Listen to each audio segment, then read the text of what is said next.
Hello, everybody. It's Philip Lee returning with another episode of Civil War Chat. Today is the 26th of June, 2021, a Saturday. Those of you, if you'd like to see future episodes, then please click on the subscribe button down here in the lower right and the notification bell in the upper right. Today's topic is battlefield trust, anti-Southern propaganda. Although the American Battlefield Trust proclaims that their chief mission is to preserve America's battlefields by acquiring land, it appears that their real objective is to demonize Southerners by lying about the Civil War, the Confederacy, and her leaders. 3 months ago, for example, they updated their article, quote, "The Lost Cause, definition and origins," close quote, to pack it with anti-Southern propaganda. First, it named slavery as the chief cause of the war by citing parts of the Declaration of Causes for Secession among the first 7 states to secede. But there are 2 problems with that method. One, it utterly ignores the reasons the North chose to fight. In other words, the Battlefield Trust says, okay, the war was caused by one side doing this. Totally ignores why the North chose to fight. Totally. The North could have let the first 7 states depart in peace. The real reason the North fought was to avoid the economic consequences of disunion, which would have resulted from a low tariff country on their southern border. Here's what the Boston Transcript had to say 1 month before the bombardment of Fort Sumter, March 18th, 1861. Alleged grievances in regard to slavery were originally the causes for separation of the cotton states, but the mask has been thrown off, and it is apparent that the people of the seceding states are now for commercial independence. The merchants of New Orleans, Charleston, and Savannah are possessed with the idea that New York, Boston, and Philadelphia may be shorn of their mercantile greatness by a revenue system, meaning in the southern states, verging on free trade, meaning low tariffs. If the Southern Confederation is allowed to carry out a policy by which only a nominal duty, meaning tariff, is laid upon imports, no doubt the businesses of the chief northern cities will be seriously injured. That's the Boston Transcript. 2, the Confederate Constitution lists several factors other than slavery. In other words, if you're going to look at the Confederate documents about why they seceded, why not look at the Confederate Constitution? No, they don't do that. Not at the American Battlefield Trust. And that's because the academics generally don't either. But here are some things. A, Confederate Constitution prohibits subsidies for private industry. B, it prohibits the central government from spending money on public works. C, it outlawed protective tariffs. D, amendments could only be proposed by a convention of states, not Congress. They did not want a centralized government to be powerful. E, the president only got a single 6-year term. And that's, again, the next indication that they did not want a powerful centralized government. Get it. Get that message.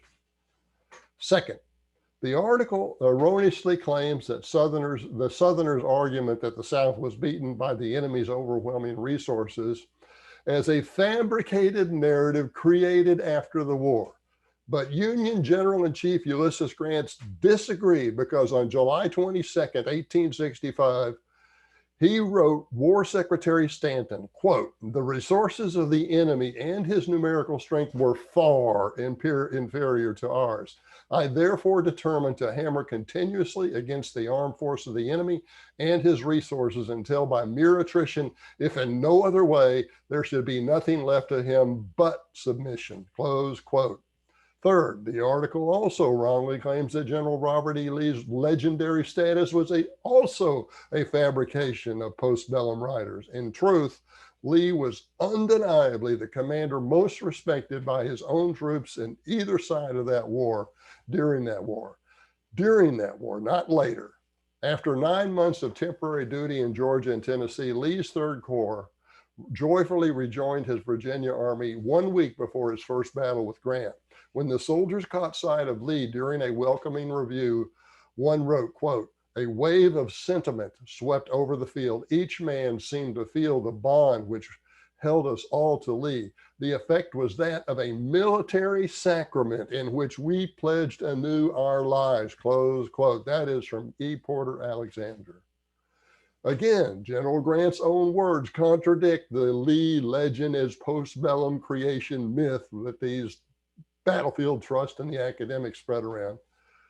Grant wrote, Major General Henry Halleck on May 5th, 1865, only less than a month after the Appomattox surrender, quote, all people of the South except a few politicians will accept whatever Lee does as right and be guided by his example, close quote. That is not a postbellum myth. There are more insulting assertions in the article. There are more insulting assertions in the article, but I wish to shift my remarks to the trust's failure to stand up for Confederate monuments, even at national battlefield parks. The trust has declined to take a stand on House Bill 7608, which is now in the Senate, and that requires all Confederate memorials and markers be removed from all battlefield parks. If you honor your Confederate ancestors, be aware that the trust wants your money. They want your money so they can buy more land, but they don't give a damn about your forebears. 4 years ago, the trust surveyed subscribers to their Hallowed Ground magazine and learned that 97% wanted Confederate statues to remain on the park. 97% just 4 years ago. Almost 85% did not want Confederate monuments removed from other locations. Over 90% of the subscribers to the Hallowed Ground endorsed a statement that Robert E. Lee is worthy of respect today, whereas only 9% endorsed a statement that Lee was unworthy of respect in today's society. Significantly, this is significant, nearly 2/3 of the respondents to that survey were descended from Union soldiers, not Confederate soldiers. In fact, only 22% of the survey respondents were currently living in the former Confederate states.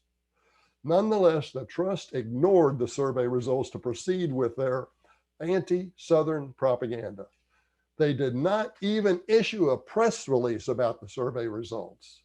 Their silence is just one more green light from the so-called respectable historical organization that acquiesced to the mob destruction of Confederate memorials. I think you know how I feel about the American Battlefield Trust. To combat the propaganda of the American Battlefield Trust, get Causes of the Civil War by Philip Lee. It's $22 at Amazon's and Barnes & Noble, $25 autograph copy from me if you email me, Phil_Lee, L-E-I-G-H @me.com. Now, what this book does, and what the Battlefield Trust doesn't do, is I look at not only why the South seceded, but why the North chose to fight the war. Why did the North want to fight? That's what the Battlefield Trust and the academics almost totally ignore. If you want that information, you can get it from Causes of the Civil War by Philip Lee, last name spelled L-E-I-G-H. Okay, that's our show for today, and thank you for watching.